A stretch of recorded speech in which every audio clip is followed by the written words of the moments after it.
Salut gang, aujourd'hui on parle outillage.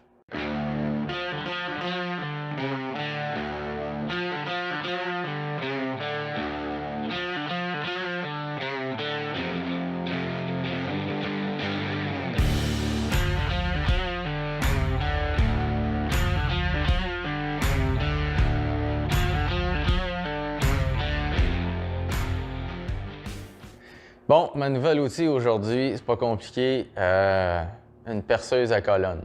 Ça a carrément changé ma vie. Tous les trous que je perçais dans les frames que je faisais, c'est pas compliqué, je faisais ça avec une petite drill. Ça devait me prendre à peu près une demi-heure, 45 minutes, des fois même une heure là, pour réussir à percer un trou. Imaginez là, quand je fais un frame, puis j'ai à peu près 2, 4, 6, 8, 10, 12 trous. 12 heures percer des trous, là, bordel, là, ça n'a pas de sens. Là. Fait qu'une perceuse à colonne, là, à un moment donné, ça a fait « wow, OK, c'est ça qu'il me faut. C'est direct ça qu'il me faut. » Donc, on s'en va monter ça, direct là. Suivez-moi.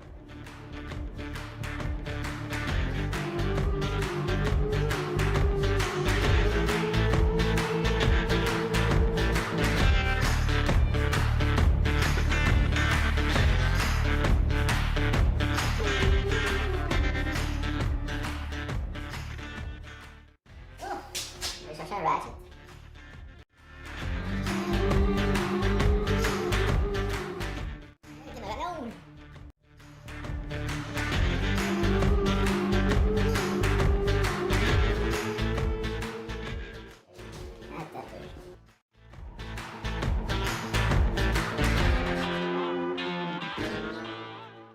La plupart j'ai utilisé, il était déjà tout monté. C'est la première fois que je monte ça.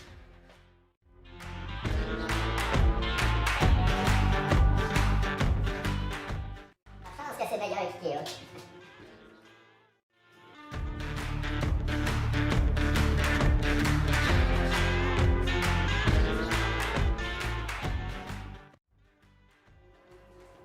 C'est du costaud. Tu sais, à un moment donné, là, j'en ai essayé des outils, j'en ai déjà eu des perceuses à colonne comme ça. Et les petites à 100$, là, qu'à minute que ça jamme un peu, là, tout vire dans le beurre, là, puis ça boucane, puis ça fait de la chenoute, là. Là, j'ai décidé d'investir, là. C'est plusieurs centaines de dollars, là, mais ça, là, ça va me taper des dizaines et des dizaines d'années, là. Par contre, au prix quasiment 660$, j'aurais aimé ça qui... Remarque, il n'y a rien de compliqué là-dedans, là, il faut prendre le temps de regarder comment c'est fait, tu sais. Faut être débrouillard dans la vie, hein, parce que si on se fie juste au manuel d'instruction, là, faut être bien honnête, là, c'est pas juste Ikea, là, qui fait des instructions pas comprenables, là. On continue? C'est bien expliqué là-dedans, c'est fou comme la marque, hein. Ça... Tu sais, comme à la radio, ça me scie la banane. Ça me scie la banane, t'as voir, sacrifice, là. Il dit, je retrait du mandrin de l'arbre dans le... Mais il dit de mettre ça avant ça. C'est parce qu'il faut que tu mettes ça avant ça. Allez. Je commence à catcher. Tu sais, il y a toujours une première fois à tout, hein. Tu sais, faut prendre le temps de lire. Si on se fie juste aux images, là, on peut pas sacrifier. Là, j'ai pris le temps de lire un petit peu, là, puis là, ça m'a donné un peu plus d'informations. Tu sais, dans les manuels, tu sais, les manuels comme moi, hein, quand je parle de manuel, je parle pas de manuel de main, là, je parle d'un gars qui est manuel, souvent, on va aller plus vite que... On taponne, puis on taponne, fait que le prochain coup, par contre, ça va aller plus vite. Donc, ça dit de mettre ça à 5 pouces. À 5 pouces. On va voir ça là.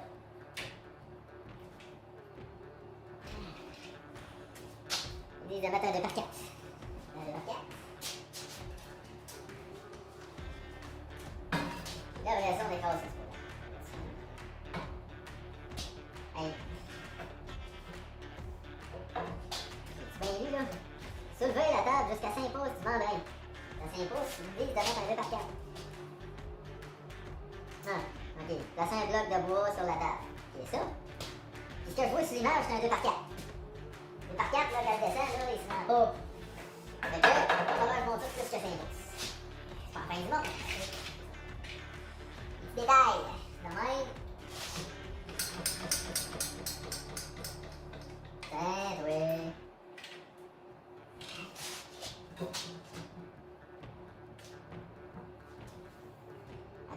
rapidement afin de fixer ce montage à la broche.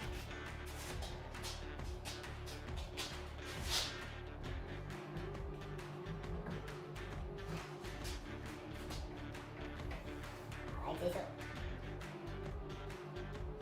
Ouais, ça me surprend que ça tienne, tu sais, il n'y a pas de pile, de chemin de clé, puis ouais, non.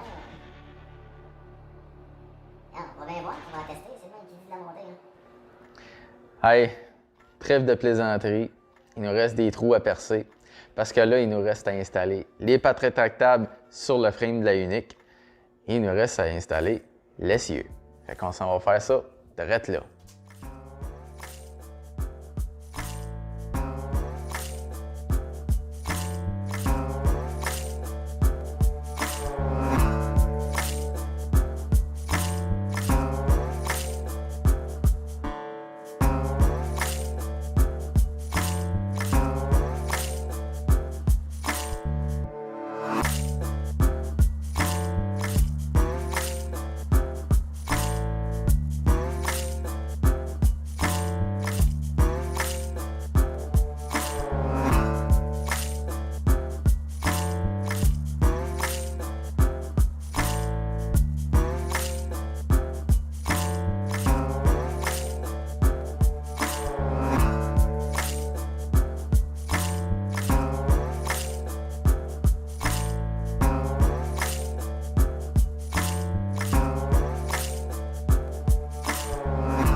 Pour les bottes qui vont tenir l'essieu,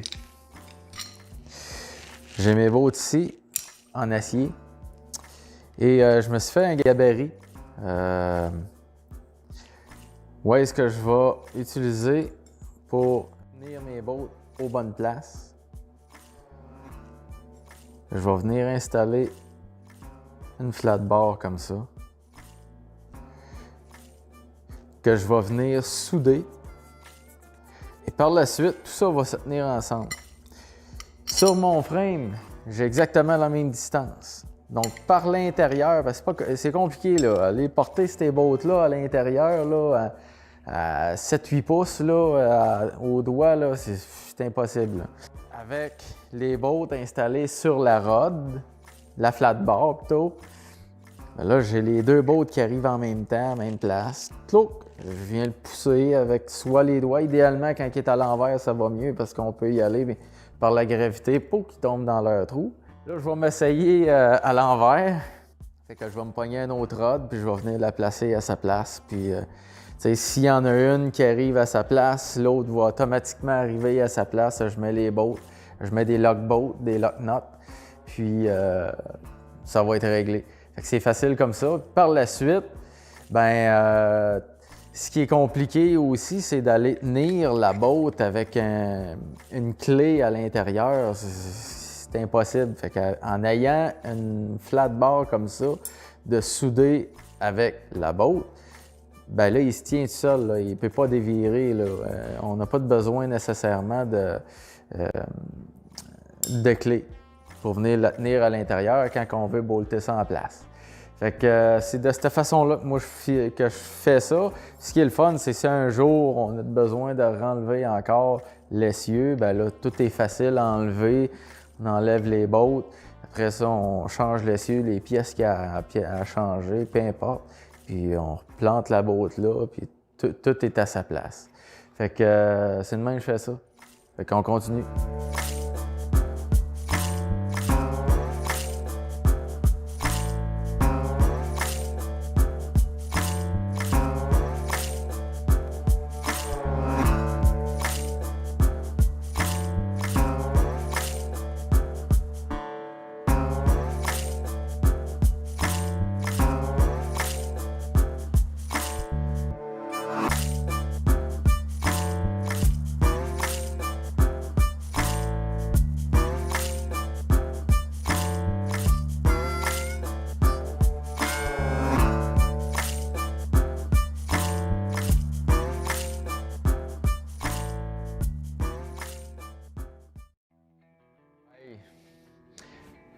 C'est-tu pas beau, une presse drill? Hey, ça me prend quoi, 15 minutes là, percer un trou là, versus 1 heure? Là? Je sauve-tu du temps pour rien qu'un peu? Hey. Là, je vais avoir des petites modifications à faire. Parce que là, je l'ai mis sur un chariot de mécanicien, là, où ce que tu mets tes outils et tout ça. Là. Bon, on s'entend, c'est un outil, mais c'est un gros outil là, pour aller là-dessus. Là, c'est pas fait pour ça. Fait que moi, ce qui va me manquer à faire, c'est de me faire un pied où ce que je vais pouvoir ajuster la hauteur. Hein? Bon, certains vont me dire, ben, pourquoi tu n'as pas pris un avec une colonne plus longue? Bon, il était pas mal plus cher aussi. Là. Il y a une colonne à peu près de quoi, 2 pieds, 3 pieds de plus, puis ça coûte quasiment le double. Là. Je trouvais pas utile de faire ça. Le fait aussi que une petite d'établi comme ça, je pourrais la mettre à terre puis travailler sur un frame basse hauteur. Mais à force de travailler avec, je me suis rendu compte que, bon oui, c'était peut-être un peu haut. Travailler dessus de la façon que je l'avais fait. Il va me rester des outils à faire. Là. Ça, on va voir ça plus tard là, dans d'autres vidéos, justement pour faire des frames.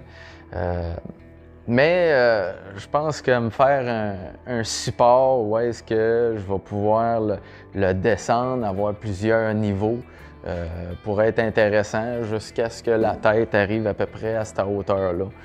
Ça pourrait être intéressant. Fait que je vais figurer ça, puis à un moment donné, quand que je vais me décider puis que je vais le faire, ben je vais faire une vidéo avec ça, puis je vais vous montrer ça. Puis je vais l'installer sur roulettes, tu sais, des roulettes robustes là, qui roulent bien, mais qui sont costaudes pour promener cette grosse patente-là, parce que c'est quand même pas léger. Donc, regarde, j'ai tellement sauvé de temps avec ça. Ça a pris 15 minutes du trou, là, fait que faites le calcul, c'est pas long là, faire des trous là-dessus. Fait que sur ça, j'espère que vous avez aimé la vidéo. Si vous avez aimé, ben faites un pouce. S'il y a des choses que vous pensez que je pourrais améliorer dans mes vidéos, ben dites-moi là en commentaire. Si vous n'avez pas aimé, ben faites un pouce par en bas.